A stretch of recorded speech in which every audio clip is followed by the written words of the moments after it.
Hello, welcome to Furious Driving, and you may well be forgiven for forgetting that I do in fact own a Mercedes W123, one of the all-time greatest cars in the world ever, apart from this one which doesn't work.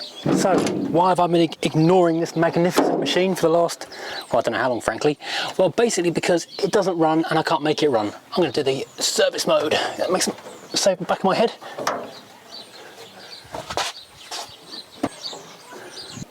So here's the thing, ever since lockdown ended in the UK, I've had a Mercedes specialist kind of on standby, someone with actual knowledge of how these things work, who said he reckoned he had the right tools and the right experience to come along and look at this car here in situ on the driveway and hopefully do whatever it is magically to make it work. Unfortunately, since lockdown ended, he has had 1,000 phone calls a day from people wanting to come to his workshop and needing cars fixed in a hurry, and so this has kept on falling to the back of the queue. So I've gone back to plan B, which is I suppose plan A really. So here is the fuel distributor, which I rebuilt already, hopefully correctly, can't really tell because it doesn't work. It's bolted onto the top of the fuel metering unit. Now I think the fuel metering unit is at fault. There's a place up in Bedfordshire which rebuilds Bosch cage electronic stuff, and I had thought that rebuilding one of these things was going to run into £600 to £700, so I was more than a little reluctant to send it up to them. But I spoke to them again this week. Good news, bad news. Good news, they can do it. It's about £340 plus VAT to strip and test and rebuild one of these things. The bad news, I've got an 8-week waiting list now. I guess everyone who was in lockdown was taking their 1980s German cars apart. So I'm going to bite the bullet, take it off, post it up there. Right, let's find some spanners and try and remember how this thing comes off the car. I think first of all, you need to take all that off. In case you've forgotten what this thing sounds like when it's not starting, here's a quick reminder.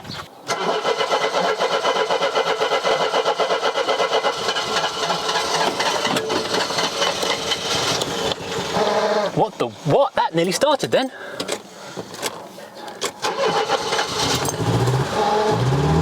Bloody hell.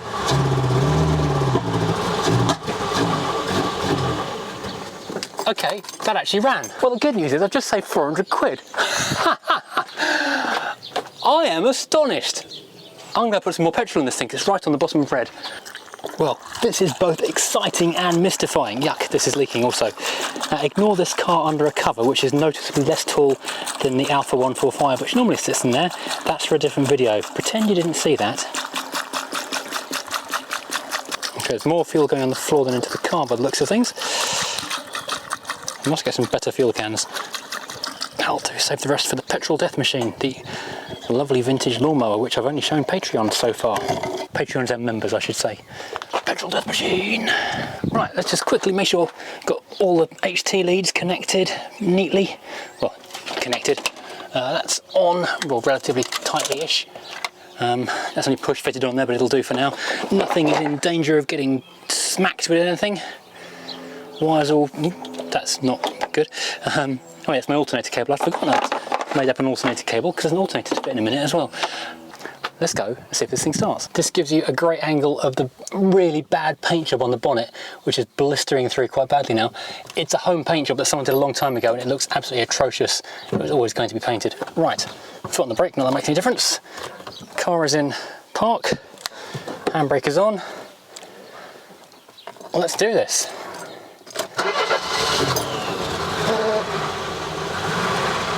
Blimey, that is so smooth. Oh my god. I don't know why this car works now. Look, I've got oil pressure. Oil pressure is sitting at pretty high actually, which reminds me, I've only jury-rigged the oil pressure pipe, so I'll go and check that's not exploding oil across the driveway in a second. Oh my word. Rev counter works. Oil pressure thingy is working there. Temperature obviously is 0 because I don't know there's any water in it, so I mustn't let it run too long. Oh my good god.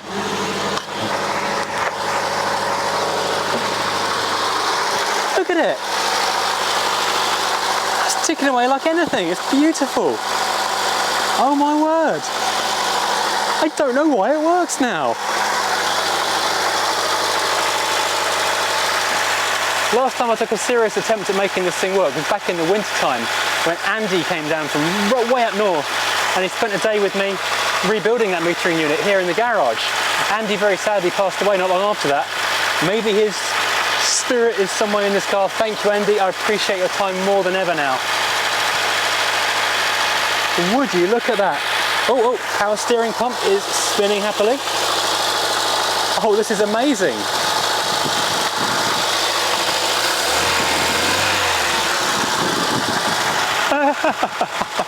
This week doesn't get better.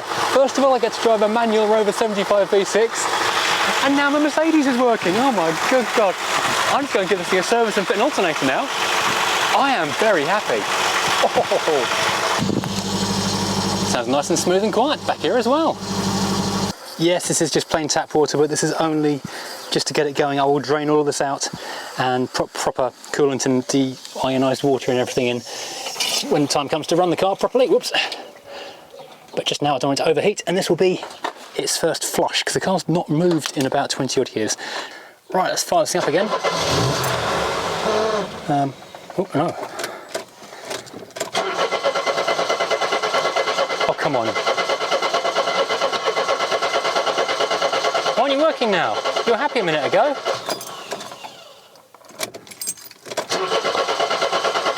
Oh, come on.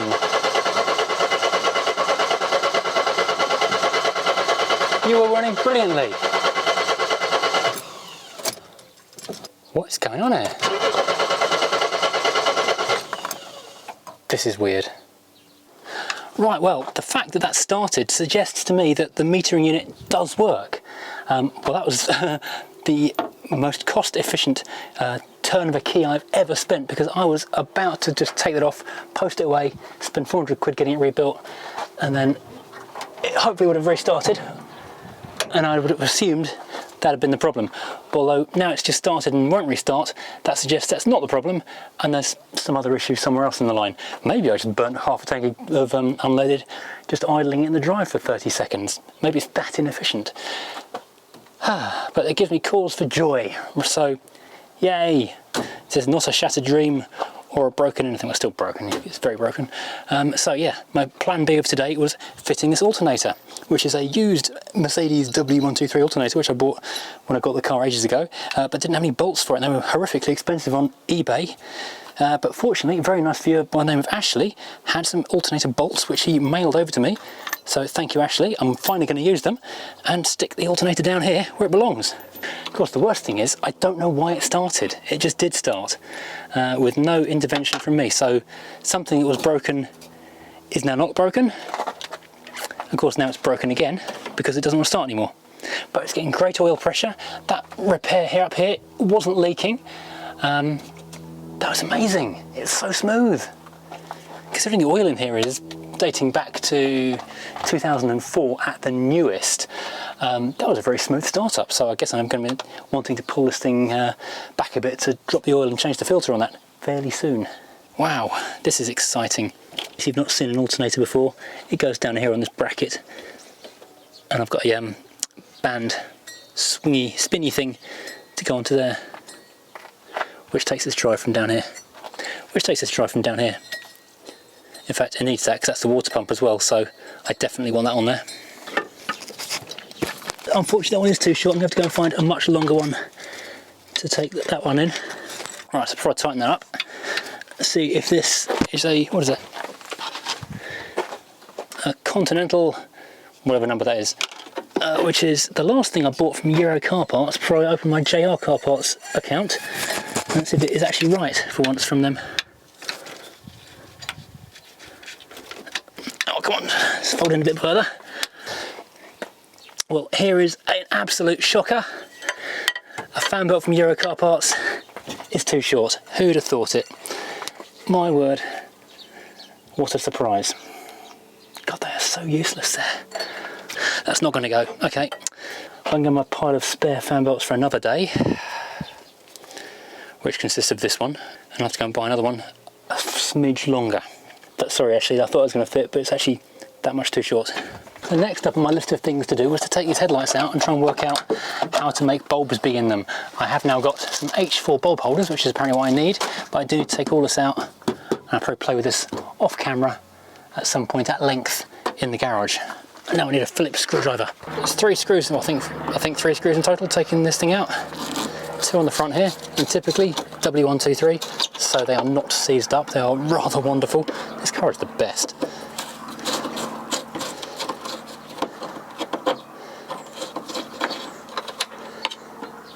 And one, oh, two over here.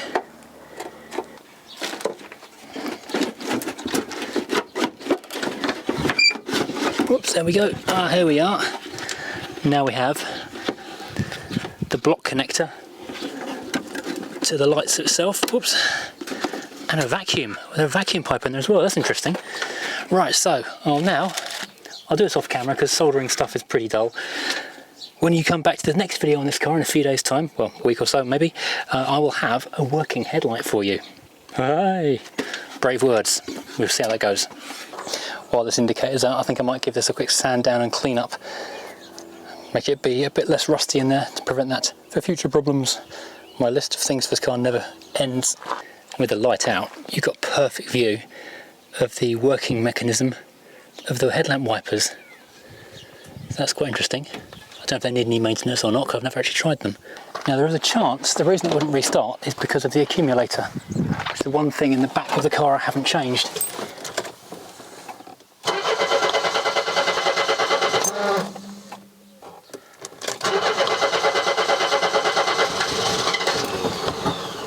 I reckon it needs a new fuel accumulator.